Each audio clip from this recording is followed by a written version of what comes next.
I noticed my truck has a lot of red accents on it and I wanted some running boards to match that aesthetic. First thing I did was get rid of these old running boards because these come with brand new hardware and that's what I'm going to be using for them.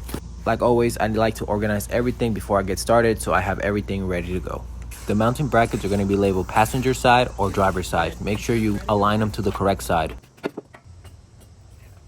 The brackets will be held on by 2 screws to the running boards and by 2 other screws to the actual truck. For passenger side, face bracket this way. The screws that connect to the running board will be like this: bolt, washer, bracket, washer, pressure, nut, and nut, in that order. Those 2 bolts will connect your bracket to your running boards. This is a more up close look on how to actually connect the bracket to the running boards.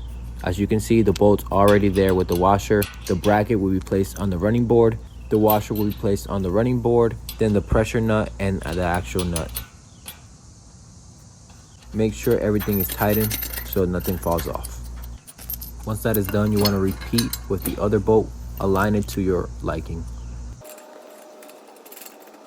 After you adjusted the bracket to your liking, make sure you tighten with some power tools. If power tools are not available, secure with any other type of tools you have at your disposal. The sockets for these bolts and nuts would be 16 and 5/8. Either measurement will work.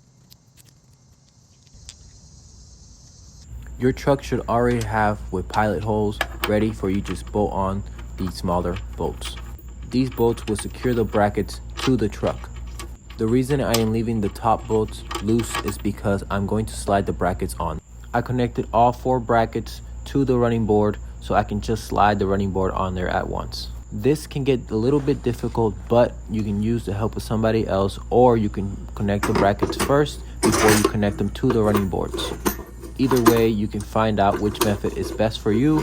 I like this method because it helps me align the running board where I want it. These bolts are a little bit smaller, so you will use a 14mm socket. Before you tighten the top bolt, you make sure you place the bottom bolt where it needs to go so everything is aligned. Once you have done that, make sure you tighten with some power tools or any other tools you have available. If you only hand tighten, then something will come loose and you will have problems. I think these running boards look great. They match the truck's red accents and will definitely hold up to some heavy driving. Let's test out how they do with someone hanging on there and actually jumping up and down. They seem to be holding up pretty well, no bends or breaks. Not only do they pass the performance test, they also pass our eye test. They look amazing and really stand out.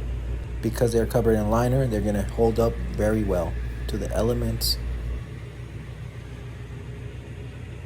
The red accents go perfect with the red accents on my truck. If you're looking for running boards to bring life into your truck, these are the perfect ones.